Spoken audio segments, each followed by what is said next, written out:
문이 열렸습니다. 쿵! 경비가 들어오자마자 말했어요. 일어나. 우리 방 사람 한 명이 끌려나갔어요. 작업장에서의 작은 실수 하나가 전부였어요. 잠깐 뒤 맞는 소리가 들렸습니다. 짧게. 그리고 계속. 문이 다시 열렸을 때 그 사람은 스스로 걷지 못했어요. 두 사람이 양쪽에서 부축했어요. 얼굴이 심하게 부어서 알아보기 힘들 정도였어요. 그때 경비가 우리를 보며 말했어요. 여긴 종이에 이름이 없다. 이름이 없으면 맞아도 아무도 따지지 않아. 그 말이 제 머리를 때렸습니다. 여기서는 사람이 망가져도 아무도 책임지지 않아요. 저는 평양금성학원에서 바이올린 하던 미진이에요. 그런데 지금은 교화소에 끌려왔어요. 이런 곳에 계속 있을 수 없어요. 출소하면 바로 다시 도망친다. 교화소에서 본 그 장면이 제 결심을 굳혔어요. 그리고 그 결심이 생기기 전 제 기숙사 문이 3번 두드려졌어요. 딱, 딱, 딱. 여러분, 안녕하십니까? K요원입니다. 끝까지 들으시면 왜 미진이 표적이 됐는지 바로 납득됩니다. 그럼 시작하겠습니다. 이건 교화소에 끌려오기 전 모든 게 시작된 그날 이야기예요. 저는 미진입니다. 평양의 금성학원에서 바이올린을 배웠지요. 그런데 어느 날 새벽, 기숙사 복도에서 군화 소리가 들렸어요. 쿵, 쿵. 노크 소리가 3번 났어요. 딱, 딱, 딱. 밖에서 낮게 말했어요. 미진 동무, 나오라. 문을 열자 남자 둘이 서 있었어요. 한 사람은 제 손목을 잡았고, 다른 사람은 제 가방부터 열었어요. 그가 말했어요. 여권. 그 순간 저는 알았어요. 조사가 시작됐다는 걸요. 해외 공연단 예비 명단에 오른 사람은 외화 접촉 의심으로 먼저 조사합니다. 그가 종이 한 장을 펼쳤어요. 해외 공연단 예비 명단이었어요. 제 이름 옆에 빨간 글씨가 있었어요. 제외. 별도 조사. 저는 물었어요. 왜 별도인가요? 그가 대답했어요. 말 많으면 더 길어진다. 그 말이 더 무서웠어요. 조사가 길어지면 집도 가족도 같이 흔들리니까요. 별도 조사는 비극의 시작이었어요. 제가 다니던 금성학원은 특별한 학교예요. 실력 좋은 학생들이 모여요. 유명한 동문도 많아요. 리설주 역시 동문으로 알려져 있었어요. 실력이 뛰어나고 얼굴도 예뻐서 모르는 사람이 없었죠. 저는 열심히 연습했어요. 그리고 해외 공연단 예비 명단에도 올랐지요. 그런데 그 명단이 제게 독이 됐습니다. 그 종이 한 장에 찍힌 빨간 글씨가 제 인생을 바꿨어요. 정리하면 명단에 이름이 올라간 순간부터 조사가 시작된 겁니다. 아버지는 고위 간부였고 우리 집은 어려움이 없었어요. 그런데 아버지가 갑자기 쓰러지셨어요. 집안이 흔들렸고 돈이 급해졌어요. 저는 마음을 먹었어요. 내가 먼저 나가서 돈을 벌어야겠다. 그리고 가족을 부르겠다. 저는 브로커를 만났어요. 그는 말했어요. 중국만 가면 된다. 저는 정말로 중국 땅을 밟았고 그 순간에는 살았다고 느꼈어요. 하지만 그날 밤 제가 있던 방의 문이 밖에서 잠겼어요. 철컥. 그리고 다음 날 낯선 남자가 들어왔고 제 손목에 거친 끈이 감겼어요. 꽉. 그리고는 저를 끌고 갔어요. 인신매매였지요. 저는 농장으로 끌려가서 힘들게 일했어요. 그런데 얼마 뒤 밖에서 휘슬 소리가 났어요. 그리고 발소리가 몰려왔어요. 누군가 신고를 해서 공안이 온 거예요. 저는 바로 잡혔고 강제 북송됐어요. 첫 탈북은 중국 도착으로 끝나지 않았어요. 북한에 도착하자마자 조사실로 끌려갔어요. 조사관은 같은 질문을 반복했어요. 누가 시켰나? 돈은 어디서 났나? 남쪽과 연결됐나? 저는 말했어요. 가족 때문입니다. 하지만 그들은 듣지 않았어요. 이미 결론이 정해진 느낌이었어요. 판결은 노동교화소 5회였어요. 교화소로 끌려갈 때 담당자가 서류를 보더니 말했어요. 금성학원 출신? 이런 건 쓰지 마.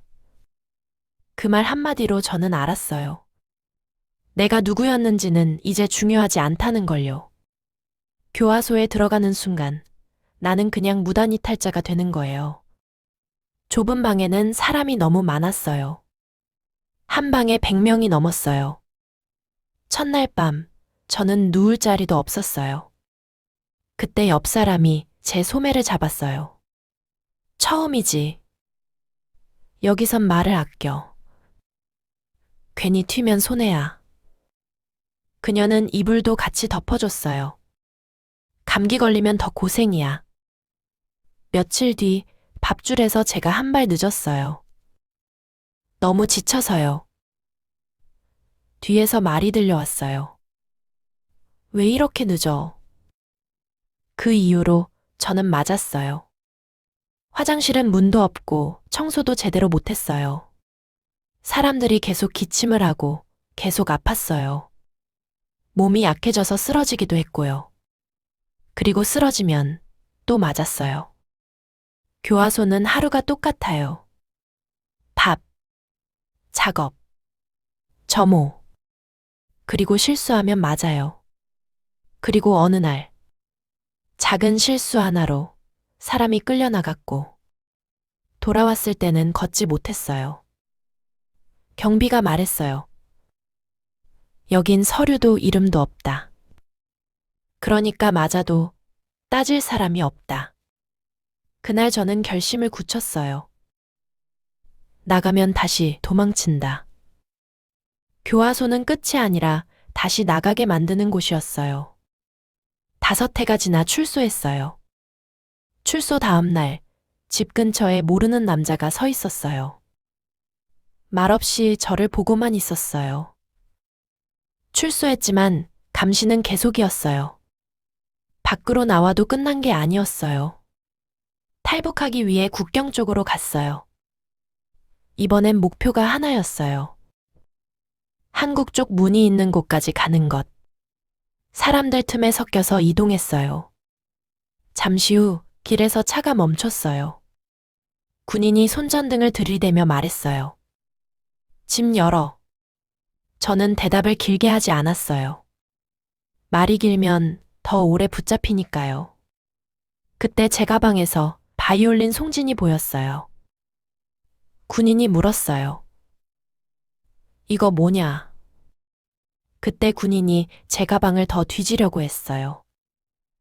옆 아주머니 얼굴이 굳었어요. 검문이 길어지면 그 사람 짐도 같이 다 열리니까요. 아주머니가 끼어들었어요. 그거 내 것도 같이 쓰는 거요. 괜히 시간 끌지 마요. 군인은 아주머니를 한번 쳐다보더니 가방을 덮었어요. 약속 장소에 도착했는데 브로커가 없었어요. 연락할 방법도 없었고 저는 혼자였어요. 진짜 위기가 온 거였죠. 다행히 중국 사람의 도움을 받았어요. 낡은 집 작은 방에 숨어 있었지요. 그날 밤 문이 두드려졌습니다. 딱, 딱. 밖에서 중국말이 들렸습니다. 열어. 확인. 공안이었어요. 문고리가 돌아갔어요. 철컥. 집주인이 크게 말했어요. 여긴 비었어. 사람 없어. 그리고 바닥을 쿵쿵 찍었어요. 움직이지 말라는 뜻이었어요. 다행히 공아는 다른 집으로 갔어요. 그런데 다음 날은 더 심했어요. 동네 입구마다 막아세우는 분위기였어요. 집주인이 말했어요. 오늘 밤 또 온다. 지금 나가. 저는 사람이 많은 시장으로 향했어요. 뒤에서 소리가 났어요. 서라. 공안이었어요. 저는 사람들 사이로 더 깊이 들어갔어요. 그리고 그 시장 끝에 큰 대사관 정문이 보였어요. 저는 거길 향했어요. 드디어 큰 철문 앞에 섰어요. 탈출의 목적지인 한국 대사관 정문이었죠. 저는 크게 말했어요. 도와주세요. 저는 북한에서 왔습니다. 문이 조금 열렸고 그 틈으로 저는 들어갔습니다. 안쪽에서 누군가 제 손목을 잡아 끌어당겼어요.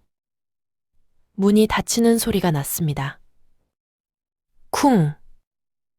그제야 숨이 나왔어요. 그리고 며칠 뒤, 저는 한국 땅을 밟았습니다. 마지막은 대사관 문 앞이었어요. 한국에 와서 저는 결혼했고, 바이올린 강사로 살고 있어요. 수업에 집중할 때는 괜찮아요. 하지만 밤이 되면 가족 생각이 나요. 아버지는 괜찮은지, 식사는 하시는지. 한국에 와도 가족 걱정은 끝나지 않네요. 오늘 들려드린 사연은 금성학원에서 바이올린을 하던 미진이 교화소에서 현실을 보고 출소하자마자 다시 탈출을 선택한 이야기였습니다. 이런 사람들에게 관심은 구독입니다. 구독은 무료입니다. 지금 한국에서 듣고 계신지 해외에서 듣고 계신지도 댓글로 남겨주세요. 긴 이야기 들어주셔서 감사합니다.